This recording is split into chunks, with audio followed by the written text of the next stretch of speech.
వెళ్ళే ముందు మనం సాయికృష్ణ గారు మళ్ళీ వస్తాం మీ దగ్గరికి. చందు సాంబశివరావు గారి దగ్గరికి వెళ్దాం. వాళ్ళ దగ్గరికి వెళ్లే ముందు ప్రధానమంత్రి మోదీ మహిళా రిజర్వేషన్ సవరణ బిల్లు వీగిపోయిన తర్వాత మహిళా లోకానికి, మాతృమూర్తులకి, నా సోదరీమణులకి, నా బిడ్డలకి క్షమాపణ చెప్తున్నా అన్నారు. ఒకసారి ఆయన ఏమన్నారో చూద్దాం. అంటే నేరుగా ఇంపాక్ట్ చూపించిందని అనుకోవడానికి వీల్లేదు, కానీ అది ఎంతో కొంత మేరకు పనిచేసిందనే ఒక భావన అయితే ఉంది. ఆయన ఏమన్నారో ఒకసారి చూద్దాం. आज मैं एक बेहद महत्वपूर्ण विषय पर, विशेषकर देश की माताओं, बहनों और बेटियों से बात करने के लिए आया हूं।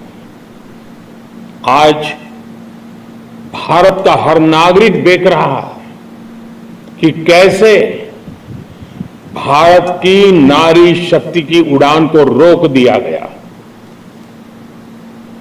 उनके सपनों को बेरहमी से कुचल दिया गया। हमारे भरसक प्रयास के बावजूद हम सफल नहीं हो पाए।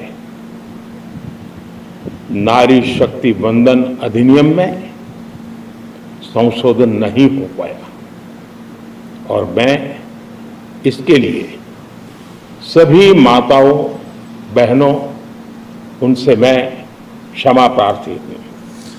చందు సాంబశివరావు గారు, అంటే ఇది ఈ సందర్భానికి ఎంతో కొంత మేరకు ఈ అవసరం ఆయన మాట్లాడింది గుర్తు చేసుకుంటున్నారు కాబట్టి దేశం గుర్తు చేసి, ప్రత్యేకించి స్టాలిన్ సవాల్ విసిరారు, పార్లమెంట్లో సమాధానం చెప్తాం మీకని. పార్లమెంట్ దాకా వెళ్లకుండానే అసెంబ్లీ దగ్గరే ఆగిపోయిన పరిస్థితి స్టాలిన్కి తమిళనాడులో. అయితే ఈ మార్పుని బీజేపీ తన అనుకూలంగా తమిళనాడులో మలుచుకోలేకపోయింది. అది విజయ్కి అవకాశం కల్పించింది. అన్నామలైని వ్యూహాత్మకంగా